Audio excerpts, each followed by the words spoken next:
মুর্শিদাবাদ জেলা মূলত মুসলিম অধ্যুষিত জেলা বলেই পরিচিত।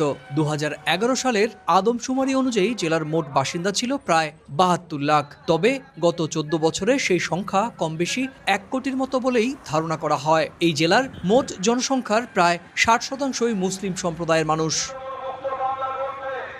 মুর্শিদাবাদের পাশাপাশি মালদা, নদিয়া এবং বীরভূম জেলাতেও বিপুল সংখ্যক মুসলিম নাগরিকের বসবাস। আর এই বিশাল জনসংখ্যা লক্ষ্য করে রাজনৈতিক সমীকরণে নতুন করে হিসাব নিকাশ শুরু হয়েছে।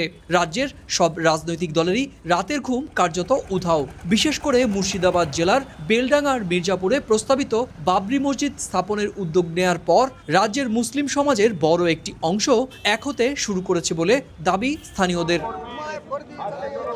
আর সেই সমাজকে এক ছাতার তলায় এনে রাজ্যের শাসক তৃণমূল কংগ্রেস এবং কেন্দ্রের শাসক বিজেপিকে এক হাত নিতে চান বাবরি মসজিদের ভিত্তিপ্রস্তর স্থাপন করে আলোচনায় আসা বহিষ্কৃত তৃণমূল কংগ্রেস নেতা হুমায়ুন কবির। সেই লক্ষ্যে 22 ডিসেম্বর আনুষ্ঠানিকভাবে জনতা উন্নয়ন পার্টি নামের নতুন রাজনৈতিক দলের ঘোষণা দেন তিনি। সভামঞ্চে লক্ষাধিক মানুষের ভিড় কার্যত শাসক শিবিরের কাছে চিন্তার কারণ হয়ে দাঁড়িয়েছে। কারণ নতুন দল ঘোষণা করেই প্রকাশ্যে তৃণমূল ও বিজেপি দুপক্ষকেই কড়া ভাষায় আক্রমণ করেছেন এই মুসলিম নেতা।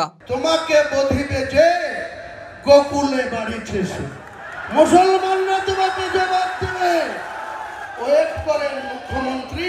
জনতা উন্নয়ন পার্টির প্রথম সভায় যোগ দেয়া অধিকাংশ মানুষই ছিলেন সংখ্যালঘু মুসলিম সম্প্রদায়ের। তাদের বড় অংশ রাজ্যের বর্তমান শাসক তৃণমূল কংগ্রেসের বিরুদ্ধে ক্ষোভ জানান। পাশাপাশি প্রস্তাবিত বাবরি মসজিদ নিয়ে তাদের আবেগ ও অনুভূতির কথাও তুলে ধরেন অনেকে। আমাদের যেটা বাবরি মসজিদ ঐতিহাসিক মসজিদ এবং সেটাকে নিয়ে আমাদের এখানে মুর্শিদাবাদে নিয়ে এসেছে, এটার জন্য আমরা মুসলিম, আমরা গর্ববোধ করি। বাবরি মসজিদের জন্য আজকে হুমায়ুন কবিরকে সাসপেন্ড করলো, তাহলে আজকে আমাদেরকে মমতা কিভাবে দেখলো মুসলিমকে? হুমায়ুন কবির শুধু বাংলার বা মুর্শিদাবাদেরই উনি লিডার নয়, আমি মনে করি he is the top of leader of all over world. Trinamool Congress থেকে বহিষ্কৃত হওয়ার আগে কিছুদিন ভারতীয় জনতা পার্টি বা বিজেপির সঙ্গেও রাজনৈতিক যোগাযোগ ছিল হুমায়ুন কবিরের। কংগ্রেস, তৃণমূল এবং বিজেপি এই 3 দলের পর এবার নিজের দল জনতা উন্নয়ন পার্টি গড়ে রাজনৈতিক লড়াইয়ে নেমেছেন তিনি। 2026 সালে বিধানসভা নির্বাচনের আগে রাজ্যে আরও একটি রাজনৈতিক দল তৃণমূল থেকে বহিষ্কৃত হয়ে রাজ্যের